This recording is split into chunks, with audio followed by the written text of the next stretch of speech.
Bonjour à tous, mesdames, messieurs, bonjour. Je suis ravie d'être devant vous aujourd'hui pour vous présenter en quelques mots et en quelques images l'objectif de ma thèse. Qu'est-ce qu'un avis ?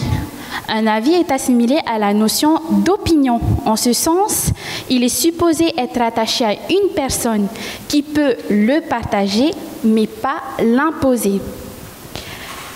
Dans la conception normale des choses, chacun doit être libre de se faire un avis.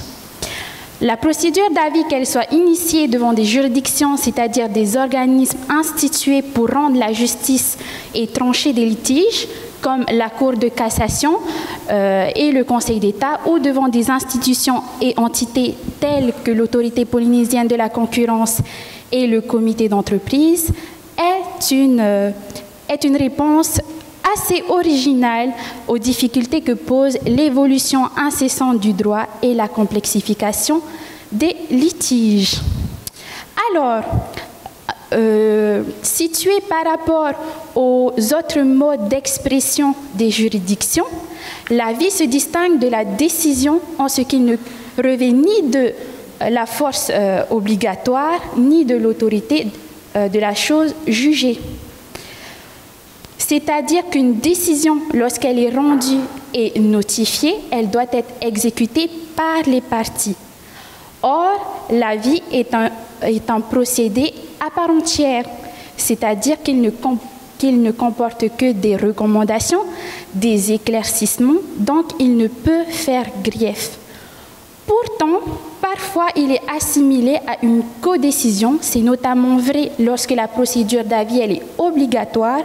Donc, si une décision ou une mesure a été prise sans avoir consulté un organisme préalablement, la décision ou la mesure peut être annulée. On va plus loin. L'avis est censé ne pas être contraignant. Contraignant, c'est-à-dire que le saisissant n'est pas obligé de suivre l'avis qui a été donné. Pourtant, cet avis revêt d'une certaine autorité morale, c'est-à-dire que dans la plupart des cas, tout du moins dans beaucoup de cas, le saisissant s'inscrit dans la ligne de conduite que trace l'avis. Alors, comme vous pouvez le voir ici, j'ai représenté la procédure d'avis par un téléphone.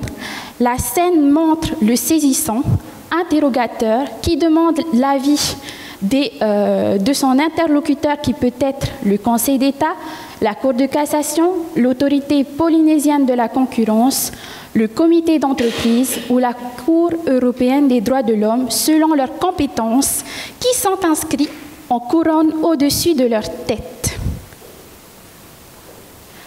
En médiane de l'affiche, vous pouvez voir une boussole qui matérialise la complexité du droit.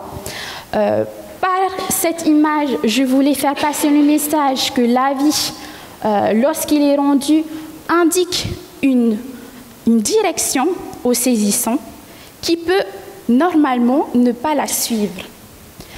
L'objectif de ma thèse est de chercher une certaine et de recenser toutes les saisines d'avis et ce qui rend inévitable la recherche d'une certaine cohérence. Concrètement, j'étudierai chaque saisine d'avis et je m'interrogerai sur une possible unification de la procédure. Les moyens qui seront mis en œuvre sont premièrement l'étude du droit positif local et national, c'est-à-dire les règles en vigueur en Polynésie française et en métropole, et le cas échéant, l'étude comparée de différents autres droits qui peut être une source d'inspiration pouvant améliorer les règles en vigueur dans notre pays. Je vous remercie pour votre écoute et je vous souhaite une agréable journée.